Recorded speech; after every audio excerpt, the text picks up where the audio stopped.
Buenas tardes, bienvenidos a un programa más de Diálogo Libre. Hoy con nosotros se encontrarán dos expertos analizando el ciclo estudiantil 2015 en cuanto a carencias y retos que tendrá que enfrentar el próximo gobernante. Pero antes de empezar el programa, como siempre, los invitamos a que vean este video en donde plasmamos el contexto de nuestro programa.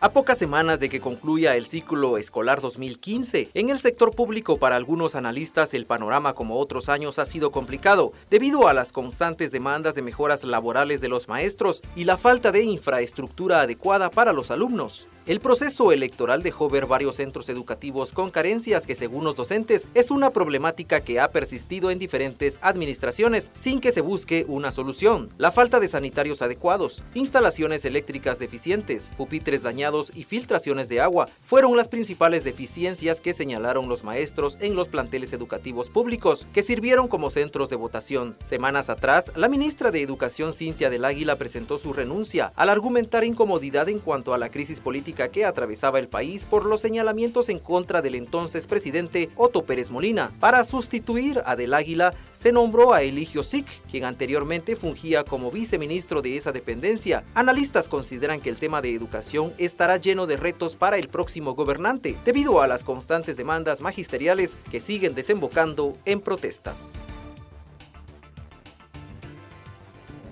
Damos la bienvenida a Mario Rodríguez, él es analista representando a la Universidad de San Carlos, y también a nuestra colega Andrea Orozco, y en algunos minutos se estará sumando Bernardo Caal, él es del Sindicato Autónomo Magisterial, se estará sumando a esta charla. Pero para empezar, le preguntamos al analista Mario Rodríguez, tal y como lo veíamos en el video, se ven varias carencias en los centros educativos, las cuales se dejaron ver sobre todo en este proceso electoral, porque muchos de estos planteles sirvieron como centros de votación. Esta es una problemática de nunca acabar. ¿A qué se debe? ¿Falta de presupuesto o voluntad?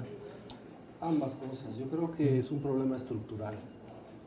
La educación ha venido de menos, no es una prioridad, no ha sido una prioridad, y de una u otra manera esto se refleja directamente no solo en el deterioro del capital físico de las escuelas, sino que también en los procesos de enseñanza-aprendizaje. Yo creo que la conducción del ministerio como rectoría del Sistema Educativo Nacional no ha estado a la altura de las necesidades y los requerimientos que el país necesita en cuanto al desarrollo educativo.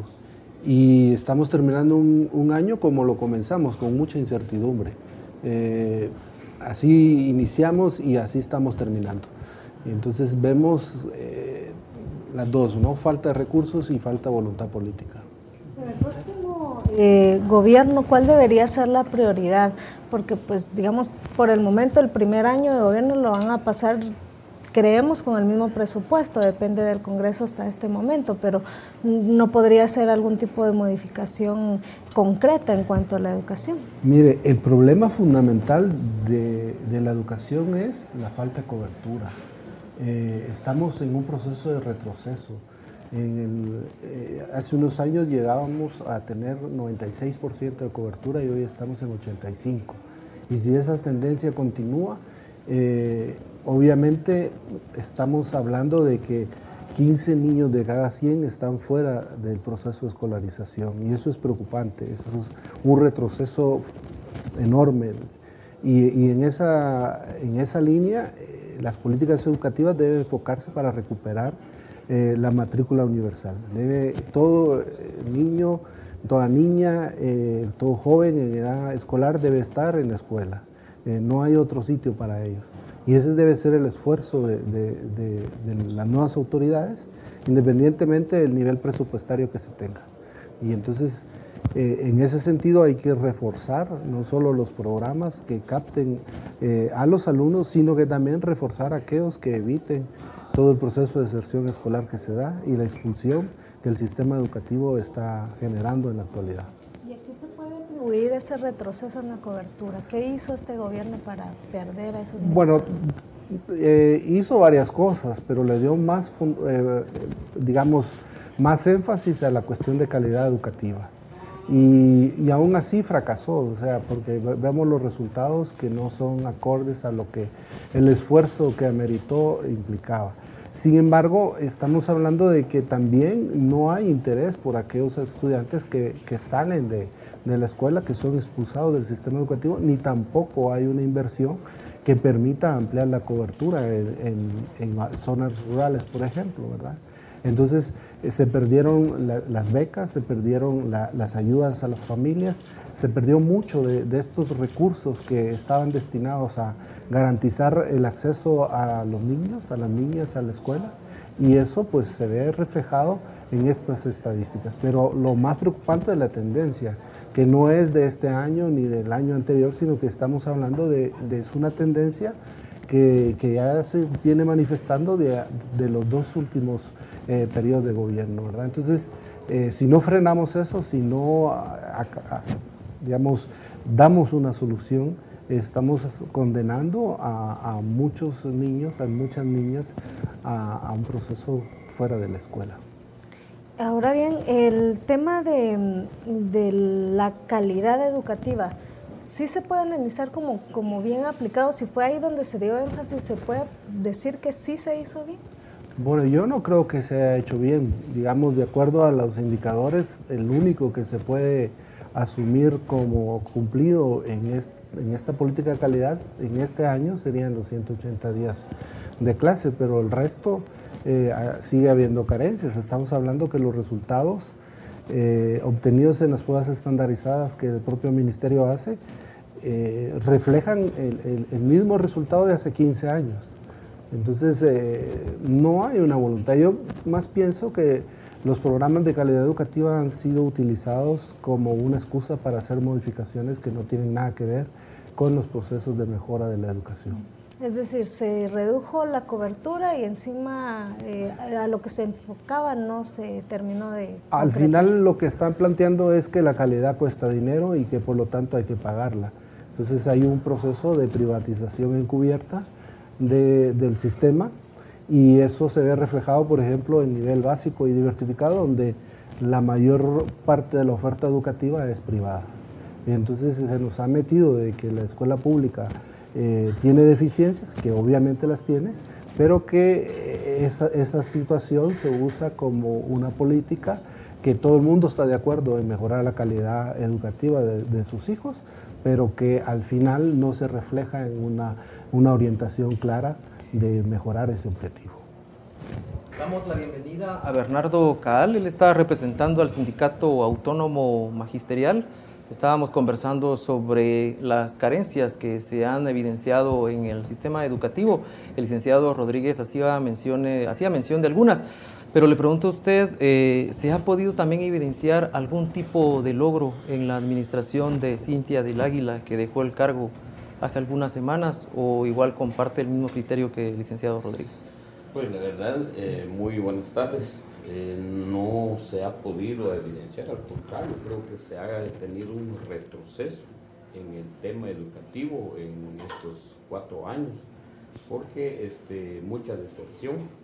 Se había logrado siquiera que la mayoría de la población estudiantil llegara a la escuela, pero sin embargo hemos visto que también se ha retirado por falta de incentivación por parte del Estado de Guatemala. Un ejemplo es de que durante todo el ciclo escolar hay 4 desembolsos de dinero que les llega a los niños y niñas para comprarles la refacción escolar en las escuelas.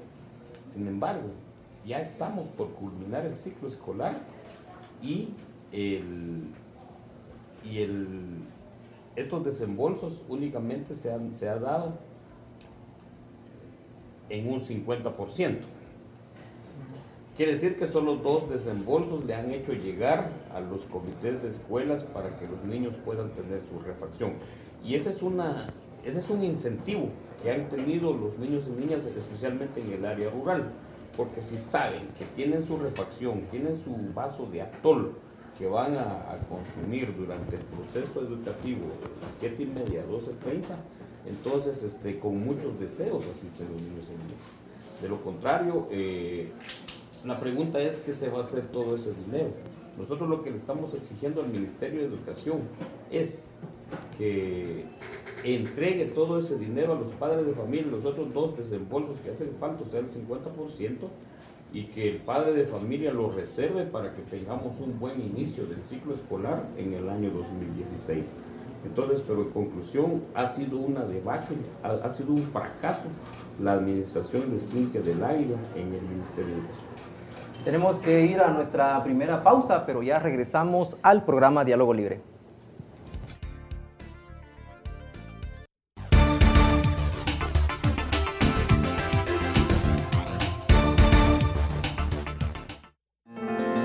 Tu belleza, tu orgullo, tu tradición, tu música, tu vocación, tu participación. No hay personas pequeñas, no hay eventos que no sean de todos, porque todo hace una noticia. Después de todo, la noticia eres tú. Prensa Libre. Tu belleza, tu orgullo, tu tradición, tu música, tu vocación, tu participación. No hay personas pequeñas, no hay eventos que no sean de todos, porque todo hace una noticia. Después de todo, la noticia eres tú. Prensa Libre.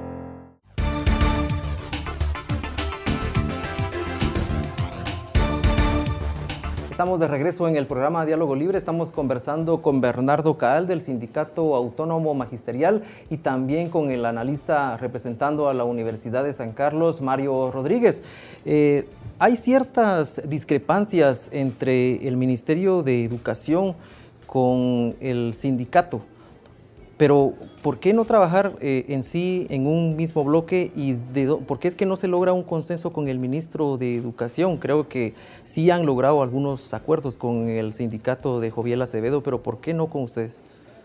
Eso es precisamente lo que hace que no hayan acuerdos, porque si tienen acuerdos con Joviel Acevedo, pero es ellos porque han cedido los intereses del Magisterio Nacional. Un ejemplo, la carrera del magisterio que se llevó a 5 años. No estamos en contra, pero no hubo un consenso. La mesa técnica que se le denominaba FID, ahí estábamos trabajando todos para llevar a buen término una reforma educativa en el país. Y lo que sucede es de que dejan por un lado lo que estaba trabajando la mesa FID e imponen lo que a ellos les convenía, que al final, si nos damos cuenta, ha tenido muchos tropiezos para que digamos que sí, en realidad va en buen camino la reforma educativa en el país. Entonces, ¿y qué es lo que pasa cuando nosotros nos empezamos a expresar que estamos en contra de esa reforma o de esas reformas? Entonces lo que recibimos son agresiones, lo que recibimos es persecución sindical. A cambio de eso es de que hay amenazas en contra de todo el magisterio para que no se pronuncie. Entonces, si hay de esos acuerdos que ustedes dicen, es porque han cedido los intereses del Magisterio Nacional. Este problema en el tema estructural de educación también tiene incidencia este tipo de situaciones del sindicato magisterial, o sea, estar o no estar de acuerdo con el ministerio, con el ministro, influye en el tema de calidad y cobertura de educación. Hay que situarnos en la perspectiva. De hecho, si usted se recuerda, en la anterior administración se inició la negociación del pacto colectivo y una vez suscrito se establecieron ciertos mecanismos, yo diría que un poco de coordinación y hasta de cooptación de los dirigentes, en el caso de Joviel Acevedo, y digamos los conflictos prácticamente desaparecieron porque de una u otra manera el sindicato fue un actor fundamental para ciertos cambios que impulsó la ministra Cintia del Águila, ¿verdad? Esto podría verse como positivo siempre y cuando, digamos, todos los actores del sistema educativo estuvieran de acuerdo. y no hubiera una imposición, pero no todos estuvieron de acuerdo y no todos fueron consultados, ¿verdad? Entonces, de una u otra manera creo que los padres, los estudiantes, todos los sectores que tienen que ver con la educación y en realidad la sociedad guatemalteca debe de dar su aporte para confluir en que la educación es prioritaria. Y olvidándonos de situaciones gremiales o olvidándonos de situaciones muy particulares. La prioridad debe ser un sistema educativo que responda a las necesidades de desarrollo del país. Y en ese sentido, pues no solo los sindicatos, sino que también todos los actores que están involucrados en ese proceso de enseñanza-aprendizaje deben de tener voz y deben de participar. Pero una de las medidas que asumió, por ejemplo, la ministra fue anular el Consejo Nacional de Educación. Incluso presentó un amparo dentro de la Corte de Constitucionalidad para quitarle la potestad después de que costó mucho que se le diera el reconocimiento al Consejo Nacional de Educación como una entidad plural, que es un órgano consultivo dentro de la estructura ministerial de las políticas públicas educativas. Entonces, ese es el conflicto al final. En el tema, Bernardo Cael, hablaba usted del tema de incentivos a los alumnos. El llegar a una escuela donde no hay sanitarios adecuados o pues más allá no hay escritorios, los niños tienen que escribir en un blog o en lo que encuentran, ¿eso qué tanto pues influye también en ese deseo de los padres de familia de llevar a los niños a su escuela? Por supuesto que afecta enormemente en el educando, porque el educador puede utilizar todos los recursos y materiales que esté a su disposición para poder llevar a un buen término la educación del niño o la niña, pero si no hay un buen ambiente, no hay una comodidad para poder recibir la educación, el niño se desespera, ya no se queda en la escuela, se va, abandona. Entonces, por eso es de que nosotros hemos reclamado infraestructura, hemos reclamado mobiliario, y si fuera posible el sistema de tecnología, por ejemplo, el internet, las computadoras, que muy pocas escuelas tienen. Las escuelas públicas están abandonadas, pero es por lo mismo. El presupuesto educativo tampoco se da abasto como para tener todo lo que nosotros quisiéramos tener. Por ejemplo, este año 12,000 millones para invertir en educación creo que ha sido muy poco. El 70% de ese presupuesto se va en el pago de todo el personal que trabaja para el Ministerio de Educación. Pero, sin embargo, tampoco las autoridades del Ministerio de Educación o el Congreso se preocupan por incrementar este presupuesto, porque veamos la propuesta que llevan para este año, para que sea el presupuesto 2016, son 6,000 millones más, que tampoco consideramos que sea lo necesario. En América Latina y en todos los foros a nivel mundial se ha proclamado que sea el 6% sobre el Producto del Interno Bruto, el presupuesto para educación. Aquí apenas llegamos a 3%. Quiere decir que hace falta mucho invertir en educación. Entonces, la educación está abandonada. En relación, por ejemplo, a lo que decían del pacto colectivo que se ha firmado entre el Ministerio de Educación y el sindicato de don Joviel Acevedo, también ahí se han negociado muchos intereses en amordazar al magisterio para que ya no reclame. Por ejemplo, los temas que estamos abordando acá, ese sindicato como que ya no se pronuncia, se ha convertido en un sindicato blanco. Entonces, esto ha permitido de que más nos estemos yendo al abismo y el magisterio ya se dio cuenta de lo que estaba pasando. Digo lo que estaba porque hay un magisterio que ya despertó, que es el magisterio que nosotros representamos. Esta resistencia la iniciamos en el departamento de Alta Verapaz, de donde soy yo originario. Entonces, si ustedes ven, hay varios ya departamentos que ya no quieren ese liderazgo que ha cedido los intereses de la educación pública del país. En Quiché, por ejemplo, en Sololá, en Chimaltenango, en Zacapa, en Petén, en Retaluleu y en todos los departamentos ya hay ese magisterio que está en resistencia, ya hay ese magisterio que se ha declarado autónomo, porque nosotros también estamos pidiendo a gritos los cambios dentro del sistema educativo, pero sin esa dirigencia. ¿Qué es lo que lo separa de la ideología de Joviel Acevedo? Que ahí ya no ha habido la democracia, ahí hay una imposición, ahí hay un mando, ahí hay los dirigentes de cada departamento que están en ese seno están secuestrados. Ahí solo una o dos personas son las que toman las decisiones y dicen esto se hace porque esto se hace.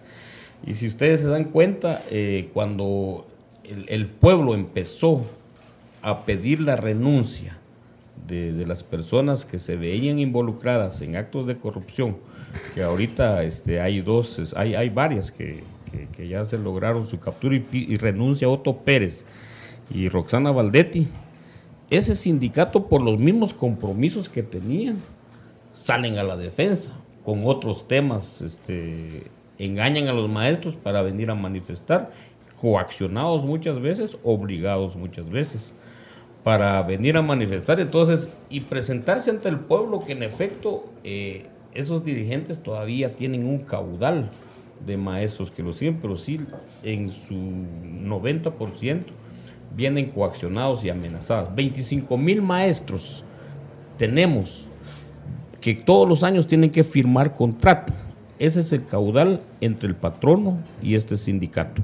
Cuando ellos acuerdan sacar a manifestar a esos 25,000 maestros que están por contrato, si no van a manifestar, tanto el patrono como el sindicato ya no acuerda darles contrato. Entonces, lógicamente la persona que necesita del trabajo, aunque en contra de su voluntad, tiene que ir a manifestar con tal de tener su contrato para el siguiente año. Eso es lo que ha estado aconteciendo. Hay una pregunta que pues es obligada y aunque pareciera una respuesta obvia, es necesario plantearlo siempre. ¿Qué sucede? ¿Qué va a pasar con este país si el sistema de educación no se toma con responsabilidad, si no se hacen cambios concretos y sustanciales a este tema? ¿Cuánto tiempo puede esperar el país con una situación como esta y qué va a pasar si no se cambia? Ningún país en el mundo se ha desarrollado sin un sistema educativo sólido. Y la educación debe verse como una base fundamental para ese desarrollo. El problema es que aquí hay dos sistemas. Un sistema privado que la calidad se mide por las cuotas que establecen los centros educativos y el sistema público que está colapsado porque no tienen los recursos necesarios y las autoridades no tienen la voluntad política para rescatar. Es todo la nefasta política neoliberal que nos han impuesto y que de una u otra manera son los resultados que estamos teniendo. El sistema educativo tiene fallas estructurales, no responde a los niveles de desarrollo que el país requiere y si las cosas siguen así, lo único que estamos haciendo es condenando a generaciones enteras a estar, digamos, en una situación o un círculo de pobreza y miseria y de conflictividad social, porque al final la gente también busca vías de escape, ¿verdad? Y una de estas que se está manifestando es la coyuntura que vivimos, pero además la deserción que se provoca vía la migración a Estados Unidos de niños, de jóvenes, que están buscando nuevas oportunidades, que Guatemala no las da y que el sistema educativo expulsa a estos porque no los puede retener. Entonces es nefasto, si seguimos en la situación en la que estamos, para el país es nefasto. Tenemos que hacer otra pausa, pero ya regresamos a nuestro tercer y último bloque en el programa Diálogo Libre.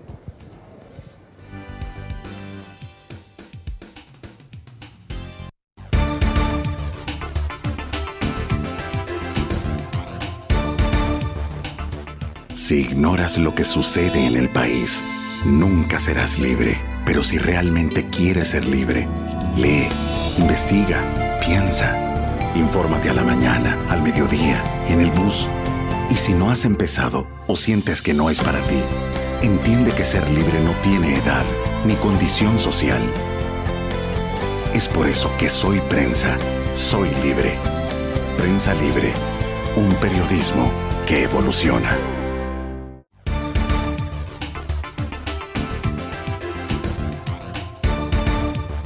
Estamos de regreso en el programa Diálogo Libre, conversando con Bernardo Caal del Sindicato Autónomo Magisterial y Mario Rodríguez, analista representando a la Universidad de San Carlos. Es importante mencionar que a esta entrevista había confirmado el ministro de Educación, Eligio Sic, pero ayer en horas de la noche pues canceló su presencia a este diálogo, pero sí se le había hecho la invitación al funcionario. Para continuar con el programa, y en ese sentido, ¿qué tanto puede lograr un ministro que fue nombrado hace algunos días, que quedó en lugar de Cintia del Águila? ¿Qué tanto puede lograr en su administración estos últimos meses? Bueno, yo creo que Eligio Sic era viceministro y es el garante de la continuidad de las políticas de Cintia del Águila. No es una persona que está fuera del ministerio, sino que es una persona que llevó estos 3 años la política de calidad educativa, que fue el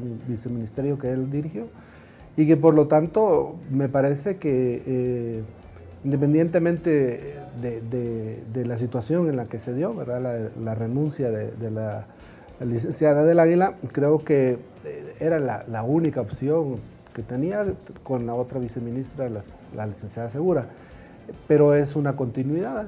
Creo que va a ser un cierre de las políticas que había implementado la licenciada del Águila. También quisiera abordar el tema de, así como decimos que la situación afecta a los alumnos, también hay maestros que se ven afectados tanto por el tema de carencias en sí como porque no está dignificada la profesión del magisterio. ¿Cuál sería entonces el principal cambio que debe percibir el maestro también para tener ese incentivo de una enseñanza adecuada y mejor? Yo pienso de que hay diferentes formas, no solo es cuestión económica o de reajustes salariales, hay diversas formas de incentivar al maestro, por ejemplo, dando becas para que se siga preparando. Si bien es cierto, por ejemplo, tenemos la Universidad de San Carlos con el programa del PADEP, pero tampoco reúne las condiciones. Muchos maestros han rechazado a nivel nacional ese programa porque no reúne las condiciones. Pero la forma de seguir incentivando a los educandos, hay diversas formas, desde el ataque, por ejemplo, también a la corrupción que tenemos también en el Ministerio de Educación. Por ejemplo, este gobierno emite un acuerdo 188-2013, donde le da facultades a una organización para que maneje a su sabor y antojo la entrega de plazas a nivel nacional. Cuando antes uno de los incentivos que se le ha quitado al magisterio es de que el magisterio hacía su asamblea municipal, departamental, para elegir a sus representantes ante el jurado, conformar jurados para la asignación de estas plazas. Sin embargo, esto se ha quedado fuera. Ahora ya solo 1 o 2 personas con los políticos deciden a quién se le da trabajo en el Ministerio de Educación. Nosotros hemos luchado contra este acuerdo para que vuelva a normar lo que teníamos antes, de que el magisterio era quien seleccionaba a las personas que vigilaban un proceso electoral. A cuenta de eso, pues este año y el año pasado hubo muchas ventas de plazas en el Ministerio de Educación. Hubo una convocatoria 24, 25, 26 hasta la presente fecha. Lástima que no vino el ministro para poderle decir de todo el problema que nos van a heredar para el siguiente año, porque hay muchos que no se les ha dado el nombramiento, porque se han denunciado anomalías, porque se han impugnado, porque los procesos que hicieron no sirven. Entonces, a raíz de eso se viene dando la venta de plazas. Ahora, ya tenemos 2 partidos políticos que van pues a la segunda vuelta electoral y alguno de ellos pondrá el próximo presidente y vicepresidente. ¿Ustedes han visto planes concretos de estos 2 partidos políticos respecto al tema educativo? Acciones que pues ellos han anunciado que van a tomar y que darían un cambio al tema de educación en el país. Mire, yo pienso que la coyuntura no ha permitido debatir los planes y los programas que ambos partidos tienen. Yo creo que en este periodo puede ser propicio para impulsar un debate sobre el tema educativo. En concreto, las líneas son muy generales y no se vislumbra más que continuidad, ¿verdad? Profundizar en ciertos programas como educación bilingüe intercultural.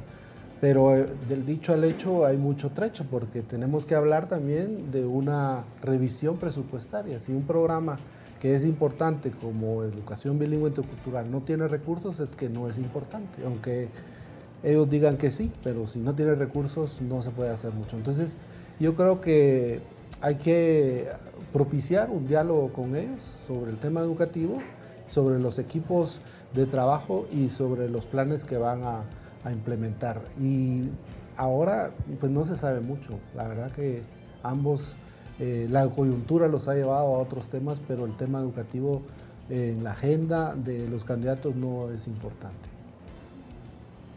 Yo creo que por mucho que tengan planes o mucho que estén queriendo hacer las cosas, pero ahorita tienen un problema en el Congreso, que es el presupuesto.